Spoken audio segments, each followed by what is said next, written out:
Good morning students. आज हम इसका सेकंड टॉपिक पढ़ेंगे। We will study the second topic and the topic is resources. तो resources क्या होता है? Humans can not make natural resources but can add value and utility to them to satisfy their needs. तो previous topic में हमने पढ़ा था कि जो है दो टाइप के रिसोर्सेज होते हैं, नेचुरल एंड मैन मेड। हम लोग ने पढ़ा था। तो नेचुरल जो हमें नेचर से ऑब्टेन होता है और मैन मेड जो हम खुद क्रिएट करते हैं, जो human beings are responsible for creation of man made resources. तो जो humans can not make natural resources but can add value and utility to them to satisfy their needs. तो हम जो ह्यूमन लोग हैं, जो मनुष्य है जाती है, वो रिसोर्सेज बनाती नहीं है। हम लोग उसमें उपयोगिता, utility means to add something, उपयोगिता, उसको जो कैसे उससे प्रॉफिटेबल बनाया जाए तो उसको ऐड करते हैं, जे हम लोग के नीड को वो पूर्ण कर सके, सेटिस्फाई कर सके। सो these gifts of nature become valuable as when humans started using them or converted into useful resource। तो हम लोग के लिए valuable तब बन जाता है जब हम इसे कन्वर्ट करते हैं अपने नेसेसिटी के according. So changing value and utility of resource. तब हम पढ़ेंगे, सब टॉपिक है changing value and utility of resource. Utility of resource depends upon the regional needs of people, their knowledge and advancement in technology. तो regional needs मतलब वहाँ के उस जगह के लोगों की जो ज़रूरत है उसके हिसाब से, और उनके पास जितना नॉलेज है और टेक्नोलॉजी जितना एडवांस है, मतलब आगे के तरफ है, उस हिसाब से उस रिसोर्स को हम कन्वर्ट तो नहीं करते, उसमें कुछ एडअप कर देते हैं।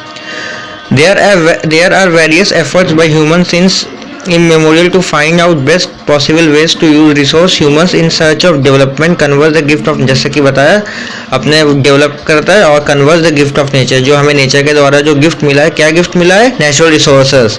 उसमें हम लोग एड अप करते हैं इकोनॉमिक वैल्यू टू इट, जो उसे जो है लोगों के लिए यूज़ किया जा सके, उससे जो है बिजनेस या तो कोई स्मॉल बिजनेस मॉडल ही डेवलप कर सके। जैसे डैम, जैसे आपके पास सामने डैम का पिक्चर है, तो डैम से क्या होता है? डैम से पानी को रोक के हम इसी पानी को यूटिलाइज करते हैं हमारे फर्टिलिटी इंक्रीज करने के लिए, अपने वो गांव और खेत खलियान में पानी देने के लिए।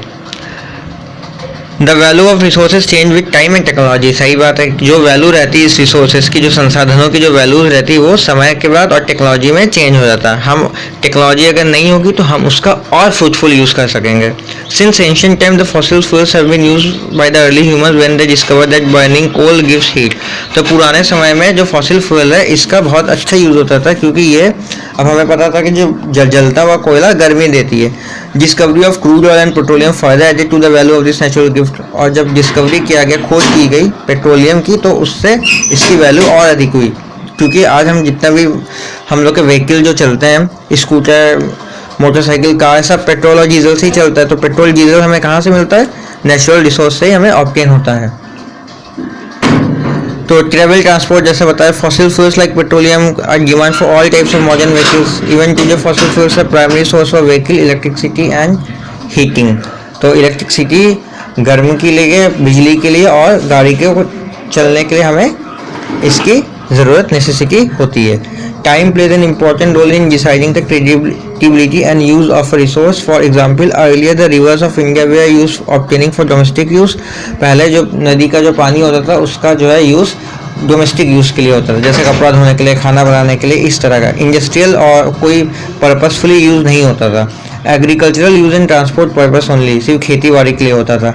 अब क्या हो गया? After the construction of multiple dams on this reverse, multipurpose project. Multipurpose project मतलब एक डैम से अलग अलग डिफरेंट टाइप ऑफ प्रोजेक्ट्स में जो हेल्प करे, उसे मल्टी मीन्स मेनी। पर्पस मतलब जो पर्पस होता है किसी चीज़ को बनाने का, जिस पर्पस से, जिस नेसेसिटी और नीड के लिए बनाया जाता है।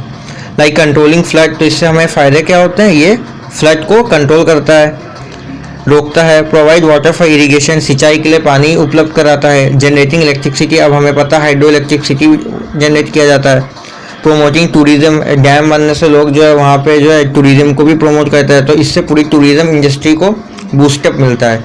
Etcetera have been started that not only provides convenience to people but also generate lot of income. तो इससे लोगों को सिर्फ सुविधा ही नहीं, बहुत इनकम भी जनरेट होता है, पैसे जनरेट होते हैं। The peoples in Netherland harness the potential wind power by setting a wind mill.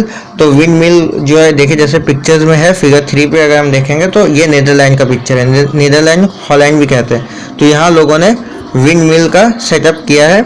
Now the wind a natural gift. अब विंड तो भाई हवा तो जो है कोई बना नहीं सकता, वो नेचुरल गिफ्ट है। Is useful resource for the people due to economic utility. तो इससे अपना इकोनॉमी के उपयोग में लाते हैं, इससे उसे बढ़ावा मिला है। तो आज के लिए बस इतना ही। अगला जो है नेक्स्ट क्लास है, और आप लोग रिवाइज करते रहिए। Thank you.